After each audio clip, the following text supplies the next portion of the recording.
আপনি দেশের জনপ্রশাসন সচিব, সাধারণ বিষয় না, আপনি সিনিয়র সচিব, আপনাকে নিয়ে এত বড় একটা অভিযোগ, আপনার এখানে অবস্থান কি? আপনি কি কোনো পদক্ষেপ নেবেন? সরকারের সাথে এই বিষয়ে আপনার কোনো আলাপ স্যার, আপনি হয়েছে? স্পষ্ট করা উচিত তো সরকার। স্পষ্ট করার হলো অলরেডি 3টি পদক্ষেপ নেওয়া হয়েছে। এই 3টা চিঠি আমাদের ওয়েবসাইট থেকে নামাই নেবেন। একটা হলো আমরা তথ্য সচিবকে চিঠি লিখেছি এবং সেখানে এই পত্রিকাটার নাম আছে এবং ব্যবস্থা নেওয়ার জন্য সরাসরি সরকারি চিঠি দেওয়া হয়েছে।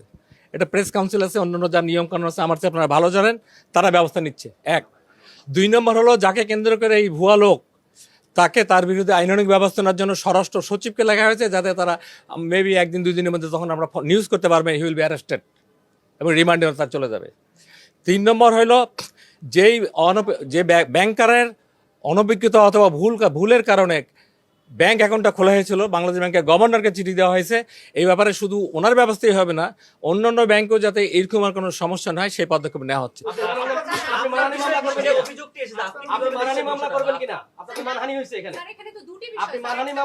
আমি প্রথমে বলবো যারা এটা করেছে তাদেরকে আমরা কতটুকু গুরুত্ব দিই।